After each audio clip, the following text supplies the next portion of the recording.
Well, you know it's a good day when you have lipstick stains all over your cup of coffee.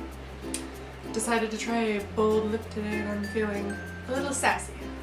So if you watched my April wrap-up, you know that I finished this book last month and I wanted to kind of do a review on it. I have sort of mixed feelings on this book and a lot of things that if you follow me on any other social media I've been like venting about on there, but yeah, so I wanted to go ahead and talk about this book and just do a little bit of a review. This will be spoiler free, so if you haven't read the book, don't worry too much. It is a series though, so this is the second one, but yeah.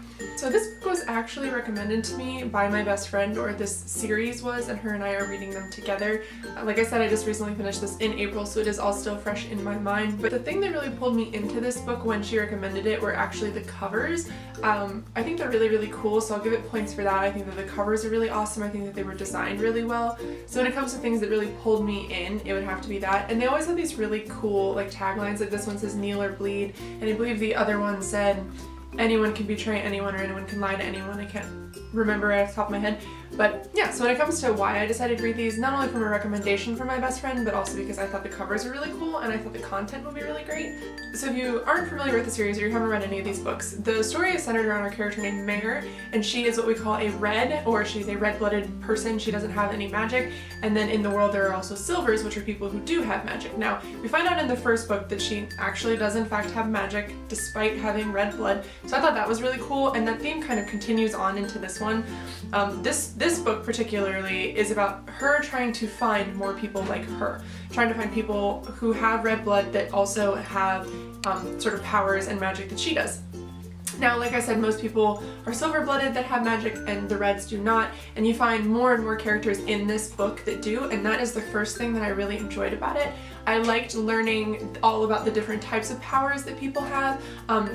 The characters that are being discovered in this book have different powers than what traditional silvers normally do. So even if you grow tired of like the normal like fire, water kind of powers that people can do in this book, the second book brings on a whole new group of people, and some of them are really cool and some of them are really frightening. But overall I thought that was really great. I thought that Victoria Aveyard is the author. I thought that her ability to create different types of magic was really awesome. I also really enjoy the world that this takes place in. I wish there was a little bit more development, like a little bit more information on the world. I'm a really big fan of world building, so I felt like this book sort of missed the mark on that for me. It wasn't awful. I've read books that are very, very terrible when it comes to world building, but I did feel like it lacked a little bit.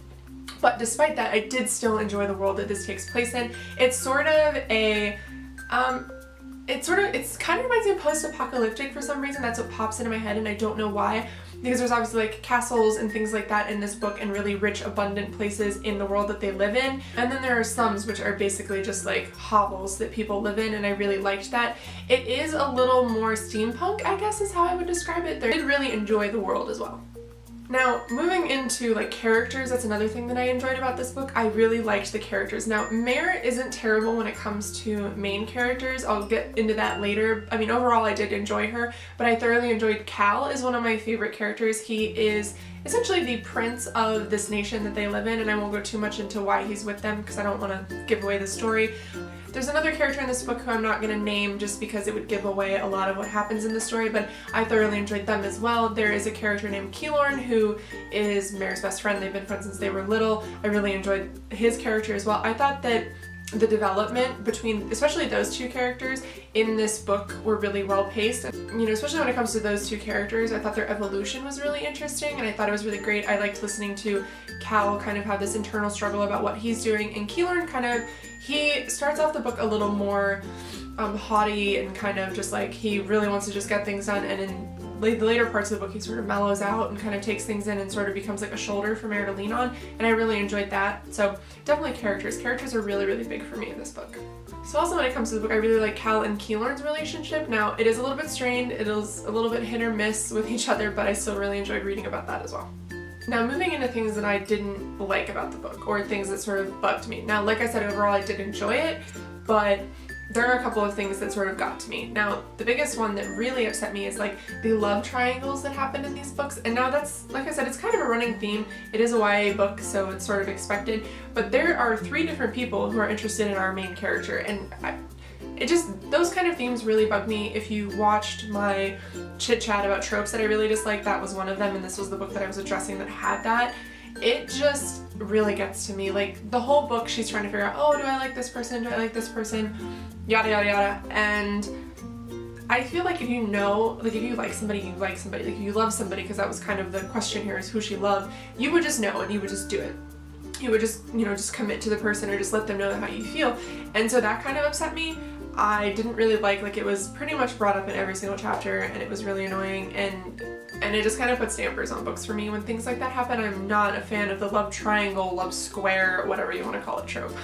So another thing that really upset me about this book is the main character's obsession with the bad guy. Now, the bad guy isn't, you know, just like, she's not obsessing like, oh, like what's he gonna do, what's he doing? She's like contemplating whether or not she's in love with him for most of the story, and she's like seeing him in different places and things like that. And that kind of thing really upsets me, because the bad guy in this book, I'm not gonna give away his name, because if you haven't read the first one, it'll give it away a lot, but the bad guy in this book is not your typical bad guy. Like, there are things that he does that even for me, as somebody who avidly reads horror, it crosses the line. Now, so reading about her, wondering, oh, you know, why do I see him everywhere? And you know, she just has like this weird, sick, like sort of obsession with him. Like, she, if any of you have read the Grisha trilogy, there's points in that book where she starts to see him.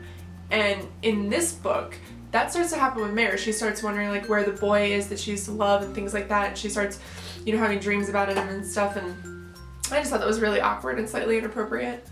I feel like if somebody's going to do something super horrible, or the horrible things that he did in this book, you would be done with them. You wouldn't contemplate whether or not you feel anything for them. And a lot of the book is, she said, well, he's not who I thought he was, or is he who I thought he was? And I feel like at that point, with everything that he's done, he's sort of proven who he is, and it's time to move on. So that's definitely something that I didn't enjoy reading about in this book. So another thing that's really important to me in books is pacing. The pacing in this book was a little bit off for me. Now, the beginning of it, up until probably about halfway, was fine. It was good. It was, you know, just kind of what I expected. But towards the end of the book, I felt like it was very rough. I feel like this book was really just ended really abruptly. I feel like the pacing in the last half of it was really off. And I mean, it wasn't terrible. Like I said, nothing I really dislike about this book is something that would deter me from ever reading a book, but there are things that I had concerns about. But going with pacing, this kind of falls into the same thing. I kind of thought this book was really predictable. I called the ending of it probably about 50 pages into the book, and that's really disappointing. Now, I am one of those people that's common for me. I do quite often call the endings of books. Now, it doesn't bug me because, you know, sometimes I'm wrong, so it doesn't bug me at all. But this book was incredibly predictable for me. I called 3 of the big things that happened in this book, the 3 most important things that happened. I called every single one of them. I was not shocked. I was not surprised. I was telling my best friend that I was reading it with that these are the things that I think are going to happen. And sure enough, every single one of those things happened. Now, the last thing that I wanted to talk about is just the main character, what I really thought of her, because I think that's really important when you read books, because you're seeing the story through that character's eyes. Now, that is part of the reason why I like dual point of view books. I think that that's a lot of fun because you can kind of switch between the two, get different views of things, but this book we are only seeing from Mare's perspective. Now, when it comes to main characters, Mare isn't the worst. I thought that she was absolutely badass in the first one. You know, she sort of had this build to become who she was, and then in the second book, I was just expecting a little bit more from her. A lot of the book is just her self-deprecating, like she just, you know, thinks she's too weak, she thinks she can't do these things, and the whole premise of the book is her trying to find more people like her. So the people that she's finding and the people, her friends that are surrounding her, are sort of, in a way, relying on her to do these things, like depending on her to do these things, and the whole book is really spent just her like, oh, I can't do it, I can't do it, I can't do it.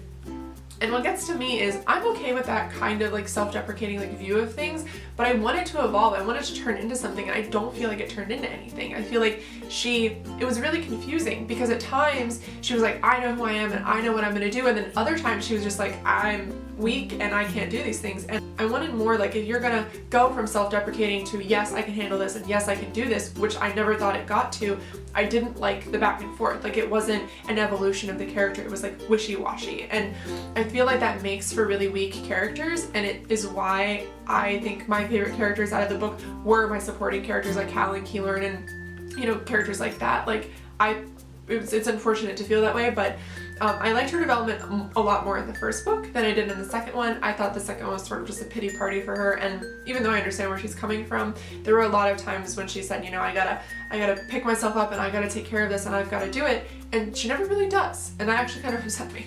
Alright guys, well that completes my review on Glass Sword. Like I said, overall I did still enjoy this book. It wasn't really like the best book that I read this year, but it wasn't absolutely the worst book that I read this year. If you haven't read the series, if you like the kinds of things that I described, like if you like the different types of magic and you liked, you know, like the self-deprecating female lead character, whatever you want to call it. I know a lot of people are drawn to that. If you like super serious like bad guys, like he is a serious bad guy, I think that you would really enjoy this.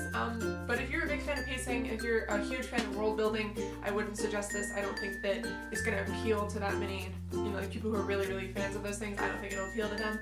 But overall I did like it. I gave it a 2 out of 5. That's still not the worst review. I mean, I've not reviewed certain things on Goodreads just because I thought they were absolutely horrible. So this is still enjoyable. Not as great as the first one, but I haven't read the third one. I am going to continue with this series if that says anything. So yeah, it's definitely not the worst. But alright guys, I hope you have a good week. I would just like to say hi to all my new followers. I have like 19 of you now, and I know that seems stupid because it's 19 people and some people have like billions of people on YouTube, but I just wanted to say hi. I really am enjoying the YouTube thing. I'm enjoying sitting down and making videos and talking to you guys, and I'm enjoying like meeting new people on here, and those of you who comment, I really appreciate it. So, but yeah, so I hope you guys have a good day. I'm gonna go just hang out. Today's my last day off before I have to go back to work, so I'm just gonna go chill, maybe play some Zelda, just do whatever. But I hope you guys have a good week, and I'll talk to you later. Bye!